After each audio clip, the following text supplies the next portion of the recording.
Hey, welcome back to the Real Estate Excellence Podcast, bringing you another conversation with a standout real estate professional making waves in Northeast Florida.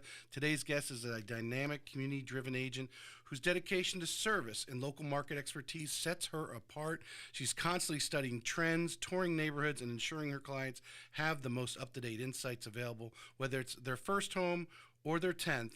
With experience across multiple brokerages and a clear passion for helping people navigate the complex world of real estate, she represents the type of excellence this show is all about. Let's welcome Kaitlin Chernyshov. Chernyshov, thank you. I should have practiced that. I asked you how to say it at the beginning. I apologize for butchering that up. I imagine, does someone have, they give you a nickname, or people actually? No, they just say Katie, and then they always let me finish it for them. Katie C. Katie, I appreciate you coming on. You're doing tremendous numbers. People are recognizing what's going on, but also a little bit, we were talking pre-show that I think everyone should be interested in. A hot topic that I think is important is talking about some of the different brokerages you've worked for, or worked with, I should say, not worked for, and some insights there. But also you're turning some good numbers. So you're doing some good stuff. Good. You're 7 years into the business, so we're going to drive deep into what you're doing and what your success has been. Okay. All right. So as you mentioned, I've been licensed 7 years, and actually just sitting here today, I counted it up that I've been at 7 different brokerages. It just took moving around to really find the spot that I felt was home. And there was certain periods of time where I would go into a brokerage and be like, yes, this is the one. And then as I grew and as my business grew and, the market changed, I guess you could say outgrew where I was and was looking for something more solid. Mm-hmm. And in January of this year, I had to make a big decision, and I switched brokerages in February, and we brought Market Makers Group together and moved over to United. And it's when I hit the ground running. It's been my best year in real estate in 7 years. Numbers tripled from every other year I've ever done. That's quite an amazing statement, actually, because, I don't know if you follow Jared James. He came down and spoke at the RE Bar Camp in January, and I follow him on, he puts his stuff on LinkedIn, Instagram, and he has his own podcast as well. But, he likes to talk about the top, headlines and so forth, and obviously the headline nationally, I think Jacksonville, we're in a little different bubble, but is how we've had the worst year in so many years. Yes. As far as real estate, and you tripled your numbers. Yes, 2025 I tripled my numbers. 2024 I sold a little over 8 million, and this year I'm on track to close over 20 million. Mm-hmm. But I've sold 40 homes this year. Yeah. What do you since we're on this topic, let's go with it. What do you think? What are you doing differently this year than even just last year? I think that I have kind of gotten my name out there more. I've gotten a lot of listings. I think listings are truly what set me apart. Prior to 2024, I had 90% buyers, 10% sellers. 2024, I kind of grew my sellers a little bit more. 2025, I've had probably 70% sellers, 30% buyers. So from every single listing, I've gone all out on open houses. I've last year during Christmas, I did an open house, and we had the Grinch and Santa Claus there, and they came on a golf cart, and we actually sold the house from that open house because the buyer just fell in love with everything that was happening at the open house. She was moving there with her daughter. Funny story, actually, is the listing agent that brought the buyer to my open house during Christmas when we had the Grinch and Santa Claus there is actually now a good friend of mine and another agent on my team. So from that transaction, we connected. It was a nightmare of a deal, but together we ended up closing it, and now one of my good friends and partners on my team. There's two things I want to take out of that, or break off. I want to go into all out on open houses. I'm going to ask you another question, but first, Did you change your marketing, your follow up with clients? How do you think you flipped the switch on mostly 90% buyers to now? I would say my marketing, yes. I started doing professional videography on majority of my listings. Like I said, open house. I brought my videographer to the open house. I started marketing what I'm doing. Another open house, we had Chick-fil-A catered and handed out flyers to everyone in the neighborhood, and we brought a DJ. And it was a tremendous turnout, and that house sold from open house too. And I know several years ago when I first got licensed, people used to say, and my mom always told me, open houses don't sell houses. And I think that that's totally not true. I've sold over 10 homes from open houses, and I think that's truly what kind of got my business rolling as a listing agent. My last 5 listings I took that had been on the market previously with another agent for over 3 months, some over 6 months, and I was able to sell all of them in under 30 days recently. So people are seeing numbers, statistics, and just kind of that getting my name out there that you took a listing that had been sitting for 120 days, and we're on the verge of losing our other home that we have a home sale contingency on. We need to get it sold. So took on a listing a month ago, was able to get it under contract in 12 days, and so just statistics and numbers to show. So just I want to poke at that a little bit. So you said you sold 10 from open houses. Literally someone coming in totally cold, not even with an agent, walked into your open house? Yes. I didn't represent every single one of those. Some of them had agents. Their agents just were not there with them. So after open house, their agent would reach out to me and say, hey, my buyers came to your open house. They love it. We're submitting an offer. But I would say probably half of them came unrepresented, no agent, and I was able to get both sides of it. Which is a beautiful thing because you are putting a little extra investment in some of these things. Did you pick that idea from some other agents? Because I know there are not every agent. There's only a handful that I could think of that I've spoken to that are going, putting the Grinch and Santa Claus and type of, a lot of them obviously the really top listers are obviously doing professional video. That's a common denominator there. But going that little extra mile, did you kind of listen to a podcast or something? What kind of put that in your mind? When I was staging the home, they were preparing for Christmas, and everyone in the neighborhood was riding around on golf carts, and we saw the Grinch and Santa Claus. They just happened to be neighbors in the community. So I went out to them and I asked them, like, hey, can you come into my open house and walk through it? And they did, and it just so happened as they showed up, the buyers showed up at the same time, and she was just like, whatever you did, I love this house. We had it decorated for Christmas. We had a Christmas tree. We had the angel tree there for anybody that came to the open house to buy a child a gift for Christmas. Right. Just different stuff to attract people into that open house and make you feel, in the Christmas spirit, or that the. Well, you made it an event. Yeah. You made it an event. Yeah. That's really what it's come down. I was listening to a podcast this morning, and that was one of the. She said wasn't referring to open houses, it was a different topic, but she said party. And that's what you made. You made it an event, right, and they saw themselves in there. Wow, this is because I think a lot of agents are just going through the motions as far as open houses. They're going out and they're sticking their signs at the corner, and then like, okay, I'm gonna be here for 2 hours. And then I have open houses all the time where nobody shows up, but you get discouraged. You sit there for 2 hours, no one came. You're like, I'm not gonna do another open house. Again, back to the house that I took that had been on the market for over 90 days. They had a home sale contingency. They were referred to me by somebody that I work with all the time, and I took over their listing. I did their first open house. Nobody came. I sat there for 2 hours. I was like, oh, okay. The following weekend, I had another open house, and I don't remember what exactly it was. I had some event that I really wanted to go to, and I reached out to everybody on my team. I'm like, can anybody host this open house? Nobody was able to do it. So I was driving there, and I was thinking, like, all right, let's just make the best of it. Like, no one showed up to the last one, and I walked inside and I sat down, and in the first 5 minutes, buyers walked in, and they were like, we love this house. We want to buy this house.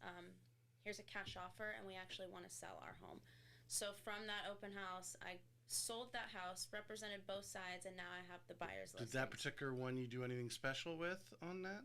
No. No, that was just That you was just showed just- up yeah. and your Luck normal. of the draw. No, yeah. But as I mentioned, I felt a little discouraged from the last one. Nobody showed up. There was an event going on that I wanted to attend. So Mhm. in my head, human nature, I was like, no one showed up to the last one. I'm going to be sitting at this open house. So I brought my computer. I was ready to do some work. And by the time I opened my computer, the buyers were in the home and Yeah. the home sold. Well, there's no doubt in this business, plan a vacation or plan an event, and Oh, then yeah. someone wants to come in and make an offer, and now you got to go home and Yep. get the contract together, Yeah, right, I or always whatever. say, like, if I have a listing that's not selling, I just need to go out of town. That's right.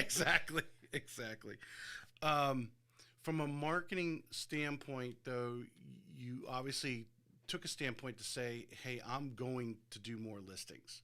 Yes. And it seems obviously the one you're doing, the ones you're creating events at are obviously, I would say obviously, maybe it's not obvious to everyone. You are trying to sell that home. That is mission, but actually the collateral benefit is other people who want to list their home sees what you're doing there. Yep. What's your mindset now when you're going in there to like, hey, I have this listing, I'm gonna try to sell it, but I want other people who are thinking about listing their house to call you. Yes. That's why I try to go, like you mentioned, not just, yes, of course, I want to sell my listing, but at the same time, I also want to wow other people to set myself apart because there's so many agents. You can go on Zillow and click a button and you get called by many agents. You can Google and there's so many agents. You make a Facebook post looking for a realtor and you're so overwhelmed. You end up deleting the post. Everybody knows one. Everybody knows one. There's so many of us. So Yeah. I wanted to kind of set myself apart and let people see the difference for themselves. Neighbors who can tell friends, family. I just the other day I was at a closing and I was decorating. It was actually I had represented a buyer and I was decorating. I put the bow on the door and I was wrapping it and carrying in these big balloons. And two of the neighbors next door came out to me and they were like, "We are literally so impressed. Can we please have your business card? If we ever need anything in the future, we'll reach out." So just by going a step above instead of just the traditional like walking to the closing table, closing like. Going the extra mile, making every single closing feel as if it was my own closing. I did the same thing I did for my own closing, I do for my buyers. So just marketing myself, getting out there, going a step above to pick up more clients. And, you know, as you get more listings, people see your records, your numbers of how quickly you're selling them, what you're doing to sell them, and then it kind of speaks for itself and your business just becomes referral. Well, you hopefully only have 30 days that sign's in the yard, but maybe, you know, we know some houses are, you know, sitting a little bit longer than others no matter what you do, and without giving the house away are going to sit. But your regular open house is there, your signs in the yard, they're seeing, the neighbors are seeing what's going on. And I think, you know, because we live in these planned urban developments everywhere around town, these HOAs, you know, people, their houses, especially neighborhoods that have been built in the last 10 years, they generally all moved in at the same time. A lot of them are at the same point in their life, you know, kids and so forth, that if one person's thinking of moving, there are a handful of others in the general area that are probably thinking the same thing. And that's just an amazing story. You should be very, I mean, I did not know that because you need to put more on your LinkedIn, but that's truly impressive to reach a point. And any agents that are listening right now, you may want to obviously start following her, in which you will have her social media links in the show notes if you don't already. But, you know, look at or give her a call. Talk to her about her team. Let's I'm going to go back to the beginning because I always like to find out what people were doing before becoming a real estate agent. So tell us a little about 18, 19, 20-year-old Kaitlin, what she was looking to do in her life, and then what led you to actually 7 years ago to go to real estate. So my mother owned a medical company, a diabetic medical company, and I ran her office for her. And it was just Monday through Friday, 9 to 5, sitting on the phone, calling people, trying to, you know, get them to use you over another company and being turned down and hung up on. And just that routine of like the structure of Monday through Friday, 9 to 5, I knew right then and there, I don't want to do it. I was young, you know, and it was my mom's company. And of course I felt like no one would work for her the way I did, being that it was a family company. So stuck it out. several years later, she ended up wanting to buy a townhome to help me out.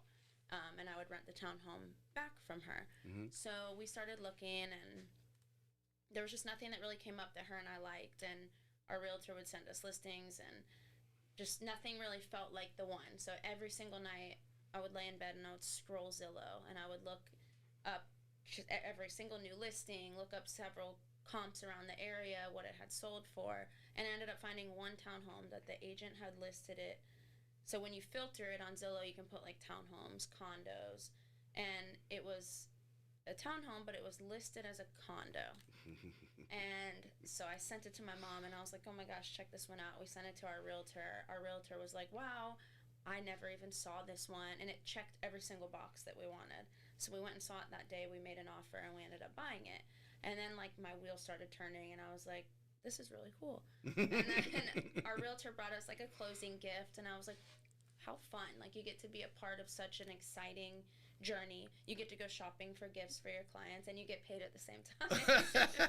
So I just, every single day I started scrolling Zillow to try to like, get familiar with the market and the area. And so I was like, you know what? I'm going to take the real estate school or real estate course. And I took it online and dragged it out. Took me almost a year and a half to finish the course. Yeah. So then I finally finished it, and I took my state exam. I failed it. I went back the next day and I passed. So then it was like, okay, now I'm licensed, but now what? Right. And I never really did anything with my license for almost 2 years. I was working for my mom. I was bartending here and there, just, whatever it was. I felt like, I have time. You didn't hang it with a broker? You weren't with a brokerage or anything? I did hang my license with a brokerage, okay, but I so never did anything with it. I never hosted an open house. I think the only thing I did is I had a family member reach out to show them a house. I showed them one house, and that was it. Coming up on my 2 years, I was like, real estate isn't for me. I don't know how to get clients. I don't know where to begin. And I was getting ready to let my license go. And my mom told me, she's always been like, anytime I need anything, I go to her. She always gives me the best advice. And she was like, this is what you wanted to do. And you have that personality. Like, if you want something, you're going to, like a dog with a bone. Mm-hmm. She was like, so take that and everything I've taught you and use it in real estate. Go full force. So I quit my job. I had no other source of income, and I was determined. I was like, I'm going to make real estate my full-time career, and I'm going to go into it full-time. I don't have a choice. So I did. I started hosting open houses. I started, reaching out to my sphere, my family. I ended up getting my brother's listing and my sister's listing, and once I got a couple closings under my belt, it gave me the confidence that I needed to know, like, okay, I can do this. And over the years, it felt like a struggle, still for the several years. Where am I going to get my next closing? Where am I going to get my next buyer? But I never gave up. I stayed consistent, and it was great. But 2024, I really started to hit a different turn in my career. Mm-hmm. And then 2025, it kind of just truly took off to the point that I don't have to consistently look for leads or what's my next lead generation or what to do next. All of my business this year, well, a couple were referrals, well, not referrals, but a couple were leads, but I would say 98% of my business has been referrals, past clients, sphere. All right, so here this is I'm just analyzing what the story you just told me, and you've been to several brokerages, 7 of them you mentioned at the beginning. And I really, to me, this is one of the crucial, I wouldn't say it's the only, because there are a lot of people out there, a lot of successful agents who, it really doesn't matter what brokerage are, they just have it, right? Yeah. They're hungry for whatever reason, or they just come in with a different mindset, where I think you fall into the majority of agents who come in, you're feeling it out a little bit, had to get your confidence up, get some sales under your belt, as you mentioned. But linking with the brokerage who does business the way you are comfortable doing it, I guess, for lack of better description, but I think everyone listening might get an idea. You want to be around like-minded people. Correct. I mean, that definitely makes us feel better and is more motivated to go in when you're around people that are all going in the same direction.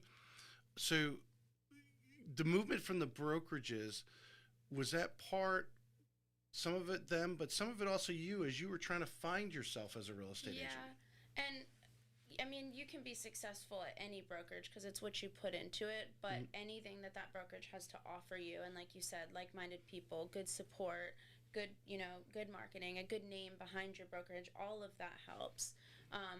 At United, where I am now, I love everything about it. I have zero complaints. The structure they have, the process they have, the programs they have, just everything they have to offer has added to everything that I have built in my real estate career. Well, there's definitely a lot of quality people at United, and a lot of them have actually been there for a good period of time. Yeah, for sure. What are some of those things that are just on the surface level? In it's not necessarily every agent's like this because you are you. You know, other agents like other different things that motivate them. But what do you think are some of those things that you're resonating with you as far as your business is concerned at United? Just is it training? I mean, the technology that they're using is comfortable for you, because I know there's different technologies doing the same thing, but how it operates, or even how they trained you to operate it. Yeah. Yeah. So when I moved to United in February, I started a team there, Market Makers team, which is my team, and I have a team lead, or I am the team lead, and I have a lot of agents under me, and I think what's truly keeping me going and pushing me is to be able to answer all their questions, to be ready to, if they need me to go to a listing appointment with them, to go with them. So it's kind of keeping me on my toes too, to know that I have all these other agents that are there, and they're wanting to grow, and I'm helping them grow. And several of them are my friends, brand new agents, but the support that United has offered us, they have monthly team meetings, they have monthly happy hours, just everything to stay as a family. Everybody there just, it's like a totally different, I don't know, it's like, I don't know.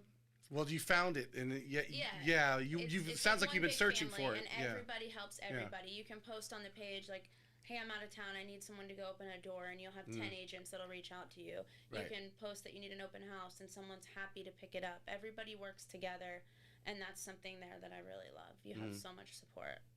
Well, let's the thing I wrote down, because this I did not know you were the team lead of. I knew the Market Makers, but I didn't realize you were the leader. So let's dig into that a little bit. When you made the move over, because I know obviously Jocelyn's been on the show. I don't think anyone else. No one else has been on the show. Is that something that you guys were kind of talking about before, and then they're like, hey, Kaitlin, we want you to lead us? How did that actually come to? So Lauren Tears is my preferred lender. She has been. I do a lot of deals with her, and her and Vince worked together, and we would always, hang out. We actually went to a birthday party, David Heekin's party at Lynch's at Jacksonville Beach, and it was the three of us, and we were sitting there, and then we just started talking, and we were like, we worked so well together. I had brought several agents to my prior brokerage that were there as well. We just weren't a team, and I knew that if I made the move, they were going to come too.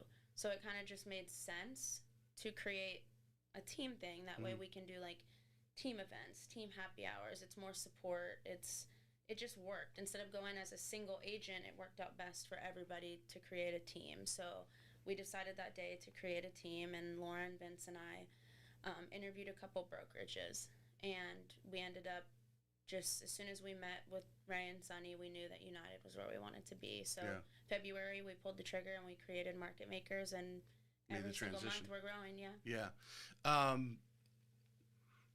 For those agents, this is another common topic that I bring up, but again, just as important as the brokerage, there are so many agents out there who I call it hitting the lid. They get to a level of production, they're doing everything as a solo agent themselves and so forth, but they hit this lid. And did you reach that point as a solo agent, and was the team part of helping you consolidate a lot of agents who need the same resource? But I think a lot of people don't break through the lid or go and hire that transaction coordinator, even though they're pay-for-play transaction coordinators, whether you do one deal or 10 deals, right? It's like you need to get involved. But what was your mindset on that? Did you reach that level where you were kind of maxed out personally from you doing your own marketing, you doing your own transactions and so forth? Yes, and now that you say that, that just reminded me. So as of last year, I did hire a social media girl that started doing all of my posting, and I actually hired a transaction coordinator. I hired the transaction coordinator at the end of 2024, and it has helped me tremendously to focus more on marketing my listings and being present in my open houses and just going out and generating more business, that I don't have to worry about the back end and all of the paperwork. Yeah. I lock in the deal. I still stay hands-on with my client every single step of the way. If there's any negotiations throughout the process, I do it. But when it comes to paperwork or sending out addendums, I have a transaction coordinator, and that's definitely helped me tremendously. What do you think is for those who do not have a transaction coordinator? I mean, if you're doing one deal a month, and you're happy with that and you're just treading along, transaction coordinator, you probably just do it yourself. But for those who want to scale in any way, shape, or form and start doing 2, 3, 4 deals a month, you need that person to handle this. It's important stuff. Yeah. But what do you think is some of the hang up that agents have in making that leap? Because I think there's a lot in that. Yeah. I think that, real estate it can be scary. You never know when your next closing will be. You never know until that property is closed and the check is in your hand. It's never guaranteed money. Mm-hmm. So I think to have to worry about putting out money and not knowing when your next check will be, they want to, save every single dollar they can from a transaction. But one thing that I learned was to not be that way. When you stop thinking of like, when is my next closing? When is my next bill due? Just stop thinking that route, stop focusing that way, and just think like, I'm going to be so busy that I need a transaction coordinator, and I'm going to have all these listings. And when you shift your mindset to, you're going to be successful in real estate, and that you're going to, it's going to be your only source of income, then it just starts flowing to you. Yeah. And that's another thing I did. I used to always worry like, well, when's my next closing? When's this? And it doesn't even cross my mind anymore. Right. It's just boom, boom, boom, on to the next. Like in September, I looked at October and I was like, oh, I only have 2 closings. And then I was like, yeah, whatever. And I ended up October, I have 9 closings. So it comes to you when you stop focusing on it. When did you feel you made that kind of that mindset break right 2024 is when I totally shifted my mindset, and I was like, this is what I want, this is what I'm going to do, and there's really no options. So. Had you started to, obviously where your numbers are at now, but were you kind of at the beginning of that? Yeah, I would say was so. Was this shift part of your success right now? Yes. Yeah. Yes. And yeah. I thought 2024, I was like, oh wow, I've had such a great year. I crushed it. And it gave me so much confidence. And then this year, like I said, it's just taken off. And it's the more transactions you do, the more clients you meet, the more referrals you get. At one point in your career, once you get established enough, it just keeps coming. Right. It's just I like the team, because I think where a lot of agents, and it sounds like your team is kind of fairly casual. Yeah. Because you do have some agents that are doing their own business, but yet you rely on each other because you can pool resources like a transaction coordinator. Now, I assume your transaction coordinator is not on a salary; you just pay them per transaction. Which, if you're out there and you don't already know this already, you need to be talking to senior agents. Everyone should have a transaction coordinator, as far as I'm concerned, because they're pay for play. I mean, exactly. And it's just going to make you look better. The talk on the transaction coordinator, which obviously I assume freed up more time for you to be face to face, in more in the room, if that's what people say. Allowed me to be more present. Present, that's the word. Yes. Definitely. I don't have to sit in front of the computer and do all the paperwork. It truly helped me. And we don't run our team. I know there's some groups that it's like, oh, the Kaitlin team, and everything goes under me. That's not how we do it. When we say a team, it's more just like a group of support, a family. Like every agent is a solo agent. They just have they have the team to fall back on as like, that's my family, that's my team. We try to do happy hours once a month. We're going to do like our own team Christmas party as well as the brokerage Christmas party. Any agents on my team know they can text me or call me at any given time. I live with my phone in my hand. I have it on me 24/7. So it's just an extra, we have our brokers, of course, but it's just an extra level of support to be able to pick up the phone and call me versus not having a team where it's just you and you feel bad to call your broker at 11 o'clock at night. Yeah. Just the different thing, whether if you're going to have an open house, or a broker's open, your team's going to show support. Yes, you're going to have somebody else is going to be there and hopefully help you even organize it, or every single week facilitate when I have open houses, I put it in our team group chat. I'm like, hey, who wants to do an open house? And they all grab them. So it's just extra support versus posting it randomly on Facebook and having an agent you don't know do it. Yeah. So. Well, everyone is on the social media thing, and to have other agents come by and do a walkthrough video of your listing, it just gets out there. I mean, I know there's a guy on TikTok, from what I heard. I haven't looked him up, but I was told that that's what he does. Yeah, I think he's with Real, if I'm not mistaken. He's out west, and he goes around and does walkthroughs through all these houses. Not all his listings, but he's trending. You like TikTok? Yes, because that seemed to be the only way I could get to you. What is it about TikTok you like, and what are you really actually strategically posting there in any way? I more so just share it honestly on TikTok just for fun. I've never had anything really solid come out of it. I don't promote it on TikTok. I don't know how their algorithm really works. I more so just use TikTok to post what I have posted on my other social media platforms, and then just to scroll, see what other agents are doing. Nothing solid really out of TikTok. It's more so just for fun. All right, I'm going to go through. So, what I've been studying here lately, especially for the reels, because I always say we'll cut reels for the show, is to pick up on some trending topics. So I got to ask a trending question to get a trending topic. So here are some things that ChatGPT helped me when I asked it. What are in the question I'm asked? I said I pretense it with topics that buyers and sellers are asking online, but also what are real estate agents asking on how to be a better real estate agent, basically, which other real estate agents would listen to, or obviously, what they're trying. So I'm going to jump down to this one here. What are buyers in Jacksonville most worried about right now when it comes to interest rates and affordability? What are you hearing from your clients right now? I think that everybody kind of just says, oh, rates are going to go back down. We're going to wait. And nobody knows that. If we had a crystal ball to know where rates were going, everybody would wait. I mean, I'm in the industry and I just purchased my home 2 months ago. So it's like I don't think there's really ever a right or wrong time to buy real estate. If you wait for rates to drop, prices are going to go up. So, I mean, that's everybody's biggest concern. And that was a lot of buyers tell me, like, oh, it's not a good time to buy it.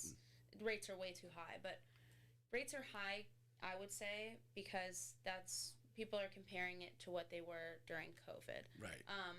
My mom always tells me, like, oh, well, back in our day, rates were way higher, and this isn't. Yeah. Of course, the price point was a lot lower. Of course. But, I mean, I personally, I don't think we're going to see COVID rates again. I could be wrong. Nobody knows. Yeah. But I just think there's, if you can, right now, listings are sitting. Sellers are desperate. If you can get the home $50,000 under listing price, get your closing costs paid, who cares about the rate right now? Buy your rate down. Refinance when the time is right. It's so much more important to get the home for less than the home for more and have a less of an interest rate, personally, I think. Yeah, no, I agree with you 100%. What people are missing is it's a buyer's market right now. For, I think, not only interest rates, but I think a lot of people are sitting on the sidelines, although stock market's doing really well. Now, those people who live and have a lot of money in that area, your $1-2 million or more buyers, they're looking at that because they're looking, well, what are my investments doing? Right. Your sub-$1 million, at least in our area, I say sub-million, it could be, price point might be different in different areas. They're, hey, my job stability, what's the rate? But it's like you said, if we had that crystal ball and we knew that rates were going to drop, the smart thing would be to do is buy right now, because it's a buy buyer's really, market. yeah. Negotiate whatever you're going to negotiate from what's it going to cost you, knowing you're going to refinance in a year. Right, exactly. You know, because here's a little trick for those who think they're smarter than the average bear. You could tell your lender, hey, I want to buy this house. What rate do I need to take so it doesn't cost me anything? Yeah. As far as loan cost. Right. And we can give you an interest rate that's going to give you a lender credit, cover all your costs. So you moved into it with just your money, which gave you equity in the home. And then if you think the rates are going to drop in 6 or 12 months, then you refinance and lock in. That's a savvy play. If you really want to get down to it, you can do that. But I think do you believe, like I believe Jacksonville, we're kind of in a unique bubble. Obviously, we're in Florida, so we still have a lot of people still moving in. Obviously, what's going on in New York is driving more people to Florida and so forth. That we're kind of in a unique bubble. You can't necessarily compare us apples to apples to what's going on nationally. I do agree. I think that we are in a bubble, and I think the market is really strange. I think we're in a bubble, meaning like a protected area, not a bubble meaning we're going to burst. No. Yeah. Let's reiterate that. Yeah. I think we're just in a very strange market. I know that it's said to be that we're in a down market, but as I mentioned earlier, I've had my best year yet. I mean, business hasn't stopped, and everybody always has to buy and sell. Mm-hmm. But I do think it's definitely different than if you were to go to another state or even, go to South Florida. I think it's a totally different market here in Jacksonville. But I think a lot of people want to move to Jacksonville because it is a little bit slower paced. It's a little bit more affordable. It's a great place to raise children. Our school systems are great, which a lot of my business, I live in St. Johns County, and a lot of my business is in St. Johns County, and everybody wants to move there because almost basically one thing is the school systems, which personally is why I'm there as well. So we definitely in St. Johns County, we have great schools and great police force. We really don't have issues per se. No. That's going on, low crime, all kind of good stuff there. Well,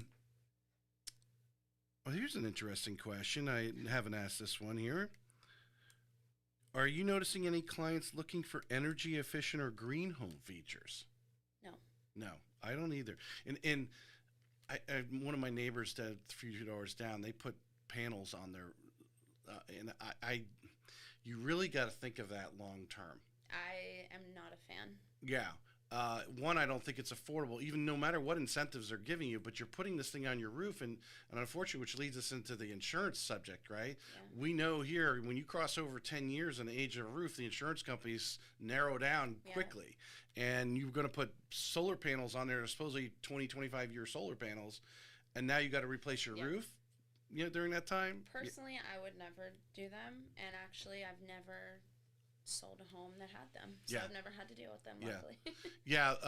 There has been I remember CC Underwood not too long ago did a whole reel on that. She's a big TikToker too, talking about really think through putting those solar panels on your roof. You really it's not adding any value. Someone's not going to pay more for your home because it has the solar panels on there, even though it might eliminate your power bill, but they don't. There's no perceived value there. Yeah, me personally, I wouldn't purchase a home that had solar panels on it. I would either remove them or I wouldn't live in a home that had solar panels. Yeah, I'm gonna this one here address, but since you live in St. Johns County, I imagine you try to focus. Even though you do Jacksonville, you sell in Jacksonville. I imagine you'd love for 40 homes in St. Johns County would be ideal for you. So we'll less miles on my car. Yeah, exactly. What neighborhoods do you feel in St. John's, or people listening that don't know the area? St. John's, St. Augustine. We're just south of Jacksonville.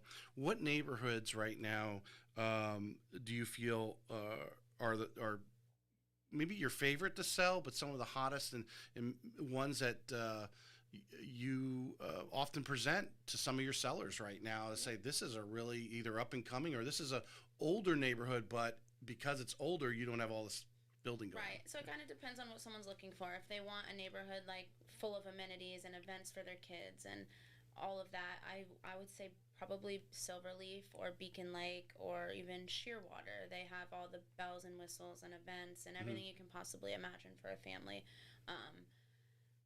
Me personally, I like a neighborhood that's not so Busy? Busy, yes. I personally bought an older home and that was renovated top to bottom. Has a larger lot, not a big, HOA, not all the amenities, because I've found in the past that I don't use them.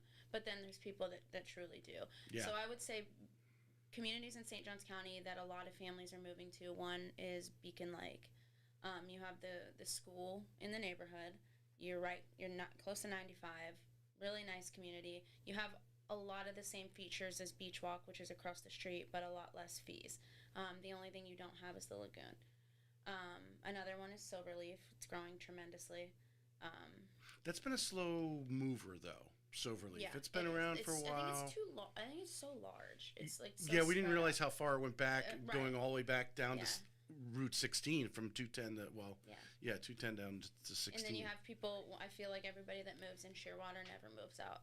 Is that right? I mean, that's been my experience. I sold my sister a home there several years ago, and they love it. It's a lifestyle. Yeah. There's so many options in St. Johns County as far as communities. If you like more, busy. If you like more laid back, there's a community for everybody. Yeah, there's no doubt. You're doing a lot of listings right now. So this question, this is what the question was, but we'll tweak it a little bit. With sellers still wondering, is now the right time to list? How do you help them weigh their options? Actually, we could probably ask it directly. You're on some of these listing appointments. You're obviously hearing the reasons why they need to sell. I think obviously you mentioned COVID. Back in 2021, we had a lot of inner community moves locally because people were like, oh, my interest rate's low here, it's going to be low over here, and I want to be a little bit closer to my friend or whatever, or I like the amenities over there that's going on over there. And they made their move, weren't worried because the rates are so low. Right. Now, someone who's got a 3% interest rate is now looking at a 6% interest rate, and they're like, ooh, hold on. And the prices of the homes have gone up accordingly. So those inner area moves have slowed down considerably. They're not moving just for play. They have to move for a reason. What are you finding the listers right now? Why are they listing, now here? Are they moving out of the area, job change? What's going on? So I haven't sold any homes recently of people moving out of the area. One of them was he got married, and him and his wife were purchasing a home together. Another one was he wanted to move and be closer to his son because he was older. Another one was they wanted to move to have their child in St. Johns County schools. Another one was they've been in a townhome for many years and they were looking to need more space. Exactly. Yeah. To a bigger home. Every single listing I've had, I believe this year has been someone moving here locally. Right. Just so, for but many they different had reasons. some reasons to their move. Yeah. Not just because like I'm ready. I just want to be closer to my friends or something. To me, that's Yeah.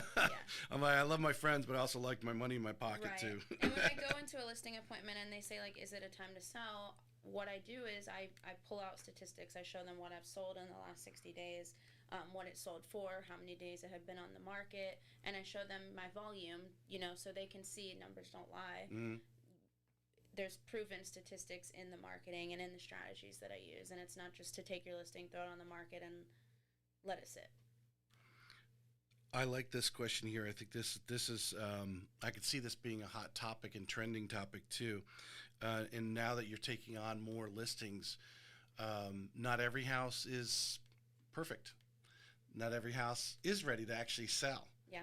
What strategy are you doing to help homes sell faster without heavy renovations or even extensive, staging the whole house costs? Yeah. I would say probably 90% of my listings have been move-in ready and, for the most part, updated.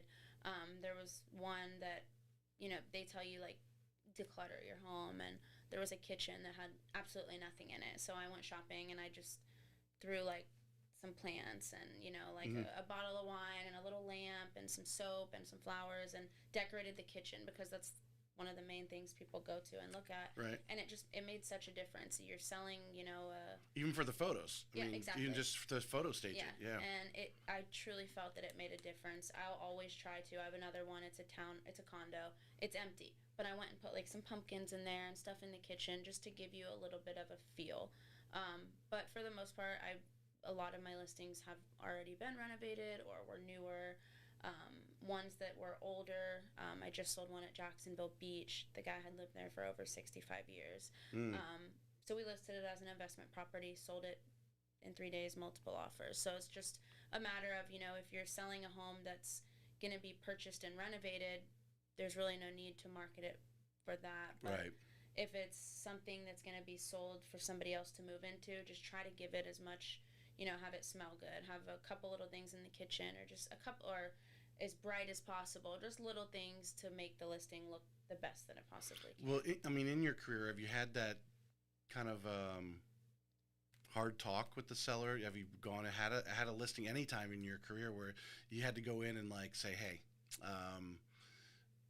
just you got to tell them what they need to. You got to tell them what they need to hear, not what they want to hear. Yeah. Have you had one of those conversations that you can remember? So what I typically like to do is, a lot of times sellers will get offended if you're like, hey, your home smells. Yeah. But when agents show it and they'll give feedback. If I can smell it, they can smell it. So they'll send in feedback like, the home Smells like a a dog. cat or a dog. Yeah. And then I share that with them, and they take it a lot better from somebody else than you saying, hey, your home smells like a dog.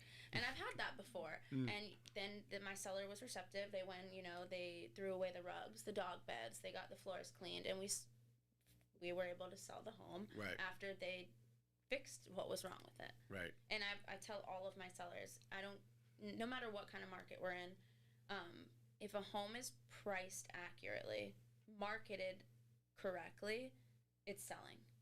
Homes that are sitting are either not marketed correctly or overpriced. What do you find specifically the St. John's customers? Are they like you said, the homes that sell, if you're listing the homes that sells, but even some of the buyers you're working with, what are the buyers looking for right now in St. Johns County? Move-in ready, renovated, turnkey. Nobody wants outdated, open floor plans, bright. There's basically turnkey. Yeah. People aren't wanting to move into a home in St. Johns County that needs to be renovated. Right, unless they're getting a hell of a deal. Yeah. Yeah. That's kind of common sense, but sometimes some people have to say it. What's selling in St. John's right now that's outdated is selling to investors. I have one of my main investor that I work with. We have 3 listings that we secured for a hell of a deal. Yeah. Did you have that conversation though when you went into them? Said, hey, we're offering you this because you need a new kitchen, you need bath, or whatever. Yeah. You having that conversation? The roof is shot, the HVAC shot, the home is totally outdated, the floor plan's not functional.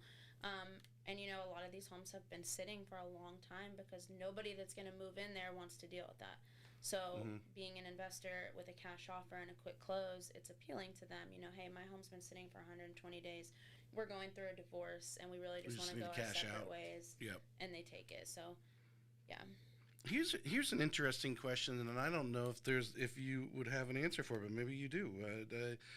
Has your background at multiple brokerages shaped the way you serve your clients? No, I don't think so. Yeah. I think for the most part, like I said, your brokerage isn't going to make or break you. You're not going to go to a brokerage and just because you switched, take off. It's what you put into it.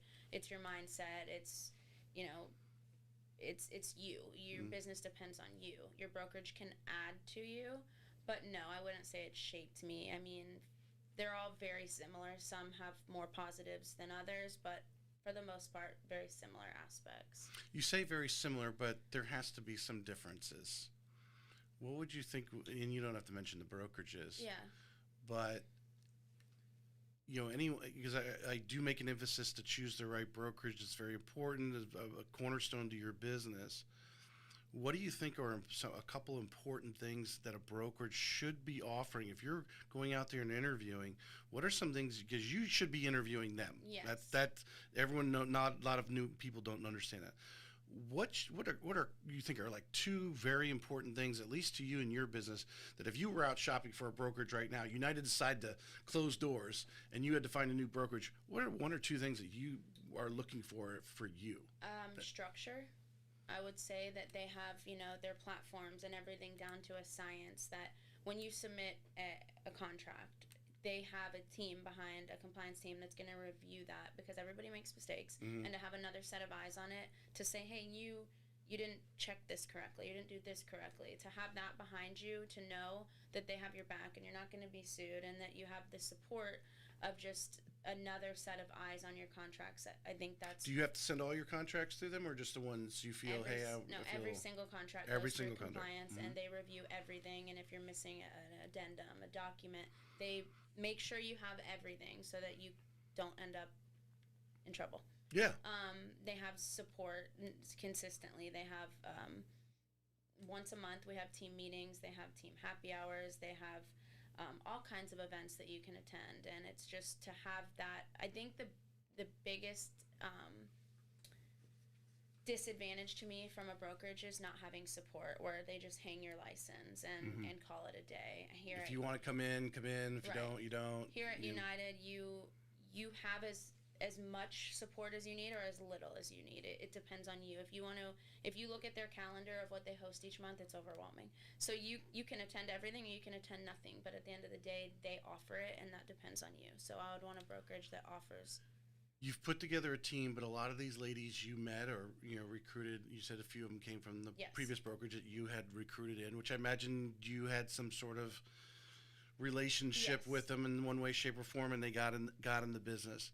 You mentioned United has, regular social type things. It's, United Real Estate Gallery here in Northeast Florida, for those who don't know, is a pretty decent sized brokerage. Yeah, you have several hundred agents. The importance of the social, besides free open bar or whatever Sonny and Ray are putting out there, the importance of meeting other agents, face-to-face social setting, getting to know them, know who they are. How important is that? It's very important, because you can share, we all have like-minded situations every day, or we all understand it. Like the other day I went to dinner with one of my girlfriends, and she's a real estate agent, and we just sat there and we both vented. We're like, and this happened and this, and if you can socialize with like-minded people and hear other people's experiences, you can relate to it more, and it almost helps you, maybe I'm not the only one that has a crazy client, or maybe I'm not the only one whose deal fell apart at the closing table. Right. So you can relate to like-minded people, hear other people's stories, network.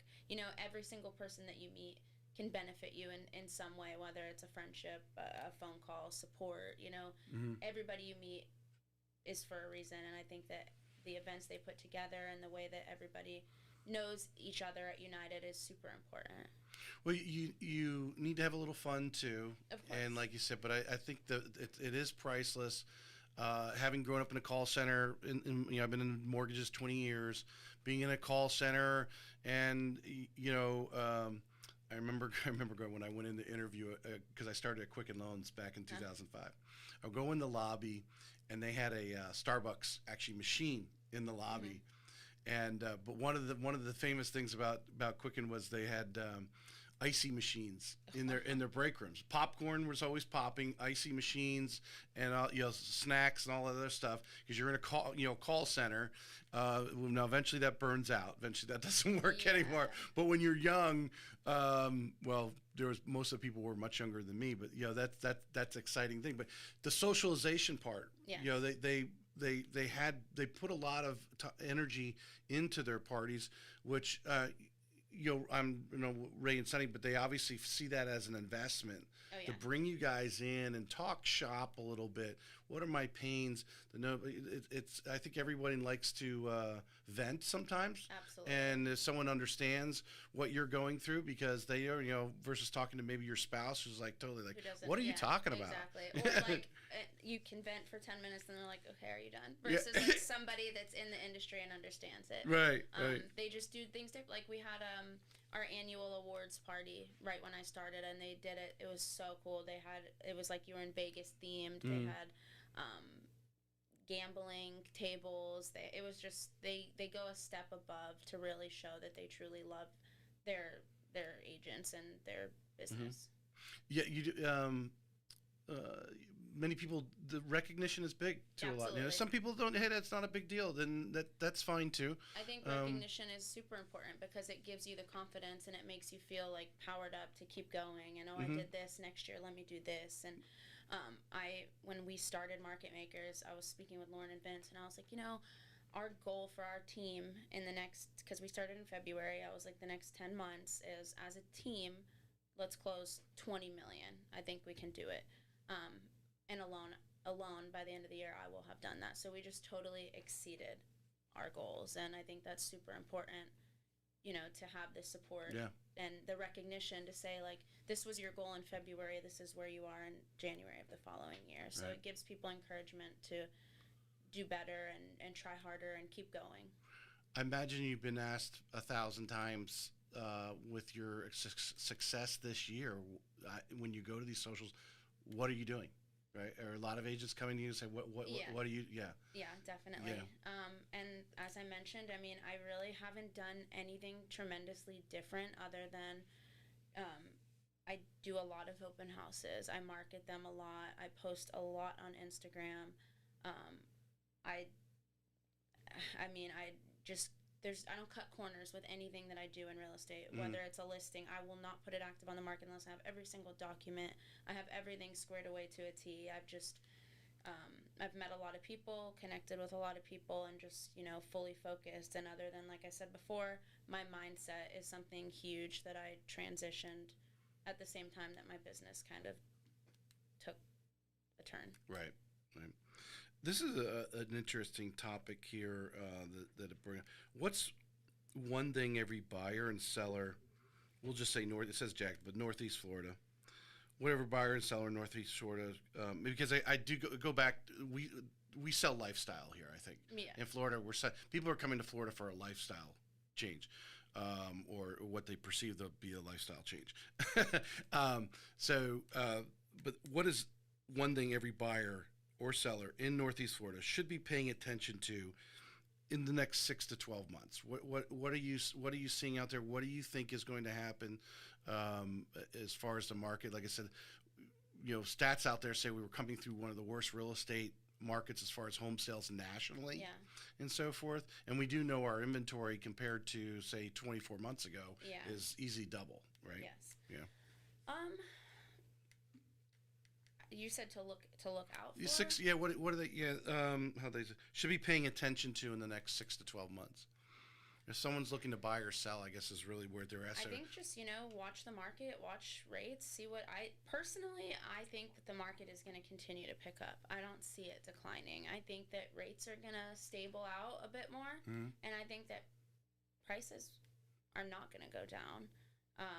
And I think we are in a buyer's market, but I don't foresee that being much longer. I do think that within the next 12 months, and I could be wrong, that I think we'll transition to more of a seller's market as rates come down a bit. So whether you're a buyer, whether you're a seller, I would just stay informed with the market, where rates are, inventory, and decide when is the right time. I mean, nobody knows when the right time is. The 2 days after I bought my home, rates took a drop. So if I would have known, I would have waited. Hold your breath for a couple more days. Exactly. Yeah, but nobody that knows. happens. And you know what? It is what it is. I got my home with a lot of equity, and it appraised a lot higher. So I'm happy. Yeah. Hindsight's 20/20. It's always going to be that way. And the buyer's remorse that people can have, like, oh man, I just bought, I can't believe now the rates are 0.25%. You know what? Yeah, I didn't have that, even though a lot of people would have, because it was like literally 2 days after. Yeah. Rates like took a drop. I was like, well, you know what? Wasn't meant to be. Yeah. I got my home. I closed on it. It's fine. Well, it's like the discussion I have with the clients. I said, do you especially here in the last couple months, hey, do you want to float it while we process the loan? I'll keep you up to date. Because if you think rates are going to go lower, great. Luckily, when the Fed met in September, the market always predicts what's going on. They don't wait for the Fed to drop the Fed's funds rate. The market's already projecting, and the rates had gone down. And prior to that, and that morning, I touched base with them and I said, "Hey, this is where rates are at." Didn't hear anything back from them, but then we got an email from we call our capital markets group that sets the interest rates, and they said, "Hey, lock in." Yeah. Which basically is telling everyone to say, if you got a loan that needs to lock, because rates are going to go up. Yeah. And that's what they were seeing in the market. And I texted my customer. He responded right back, said, "Yeah, go ahead and lock it in." And the 30-year fixed went up at least a quarter to 3/8 higher in that one afternoon. Oh yeah. So just within a couple of hours, it would have been who knows, another $50, $60 on the payment. I waited till like the last minute that I possibly could, and then I locked. But it is what it is. Like I said, my house appraised for much higher, and I'll make 6 payments and I'll refinance. Yeah, I mean because you don't want Summit to be charged back for that loan. Right. That's a 6 months thing. Yeah. That's why we tell everyone, yes, make 6 payments, because then we don't get charged back. Yeah. It was leading buyer's remorse. That's the term I want to go to. How do you especially 'cause you're doing more, but you've dealt with buyers a lot. It's not that you're not working with buyers. No, absolutely. I still work your with percentage buyers, are still are going to the listing side. But as an agent, to do your best that when someone actually signs that contract, that it's going to get to closing. And the reason why I ask this question is I'm a big fan of pre-listing inspection. I'm like, if someone's going to list their house, get a pre-listing inspection to knock out all those. It doesn't matter how small you may think that little repair is. Right. The buyer could go buyer's remorse and go, "Oh, I already have buyer's remorse, and now that's that's the reason I'm getting out of this." And they use it. What are some things that you do to? Pre-listings are very important. Like I mentioned, I have a big investor here that I work with. We sell probably 15 homes a year, and that's something that I think is super important that we do is pre-listing. And we never, knock on wood, we've never had any like major concerns come up over inspection. No matter what the issue that pops up, we figure it out, whether it's a lending issue, whether it's an inspection issue. We know ahead of time basically what we're getting into from a pre-listing inspection. Well, because right now I think you would all agree, and we're talking. You're doing volume, but an agent right now might be getting into the business, or an agent, like I said, it might be just kind of treading water, not doing enough deals to really get a full grasp of what's going on. But with insurance, between roofs, hot water heaters, other things, to have that pre-listing inspection, and then would you agree? A lot of times when people get that inspection report and what may be a $100, $200 repair, in their mind it's a $2,000 repair. Absolutely. Yeah. I like to have a 4-point inspection on file for every single one of my properties that I'm listing. That way, unless it was like something that's almost like brand new. Brand new, yeah. But that way I can have it on file in the documents through the MLS. I can tell everybody, hey, the roof is 2022, the HVAC is 2019, and that way they know like insurance isn't going to be an issue. It gives them more peace of mind, which is essentially another reason why I bought my home is brand new roof, brand new windows, brand new HVAC. Right. I mean, I knew going into that I'm not going to have to do anything major for a very long time. Right. Yeah, as much as you push it, but we mentioned earlier, everyone wants turnkey. Yes. And which is why, obviously, our huge competition of existing home sales is we're competing against new construction, which obviously everything's new and has some sort of warranty on it, type of thing. And because our some of these buyers, I think you've probably experienced, some of them don't even know a house has a hot water heater, for example, or where it is, or where to shut off the water should something happen in the house, like a refrigerator, ice maker hose bust or something like that. Some of these little things that the newer generation hasn't really experienced. So if you're selling an existing home, to have the pre-listing inspection done, go through those things and really make it out and say, hey, this hot water heater is only a year old. Yeah, or we just replaced it because the last one was old. All of those little things help sell a listing. Turnkey, have the inspection reports on file, have a pre-listing done. That way, when a first-time home buyer does an inspection, 9 out of 10 times there's nothing major that's going to pop up that's going to scare them and give them cold feet. Like you mentioned, something that's minor to me could be terrifying to them, Right. and then they could walk away over something that could have been avoided. Or their father-in-law. It's terrifying to the father-in-law, and the exactly. father-in-law scares the Exactly. right. Exactly. But that just made me lose the train of thought of what my next question was going to be. Oh, are you seeing a lot of offers come into you, or maybe even your buyers have contingencies they're Yes. trying to sell? That's hot. That's a Yes. yeah. A lot of buyers right now have homes to sell. And probably 50-50 do we accept. I will do my research on the home that they have listed. Is it priced correctly? Is it being marketed? Are they doing consistent open houses? How's the activity? And those are a lot of things that I ask before accepting an offer. Mm-hmm. We just did one. I listed it in World Golf Village. Day 3 on the market, we got an offer, but it was contingent upon the sale of their condo that wasn't even listed yet. So I asked her, what are you going to list it at? Can you use my photographer because I feel confident in his work? Mm-hmm. Are you going Did you look at the agent's previous look to make that recommendation and say, No, I just spoke with her, and I knew, I could just tell from the conversation, she knew what she was doing. She was going to do her best. This is what they were going to list at. So I went and pulled comps. I went and looked at their property. It was one of the nicest in the area. It was priced correctly. They had my photographer do their photos. They did as much marketing as they possibly could. And their condo went under contract in one day. Super. So that home sale contingency was really great. beautiful. I have to say, you were doing great numbers. Obviously, I could see that. And that's obviously why I invited you on the show to hear. But this conversation we've had is so enlightening. Now I've obviously got to know you better and know at least your business a lot better and what you're doing. And that right there, what you just said, is so impressive. Because from my side, from the lending side, and being in this business 20 years, and you're an agent that took control. You controlled the destiny of where that was going to lead, and obviously you saw the weak point or an opportunity to say, you know what, if we really take some really good photos, this house may go pretty quickly. And you took control where a lot of agents would have just dropped back and said, okay, put it up for sale. Yeah. You actually got involved. And luckily this agent that you're working with, whether obviously felt that confidence coming from you. Obviously they're seeing your numbers, say, hey, Kaitlin must know what she's doing. Even just because you have years in the business doesn't necessarily mean you are aware of what's going on. Yeah, she saw the listing photos for the listing. She knew her buyers really wanted that home.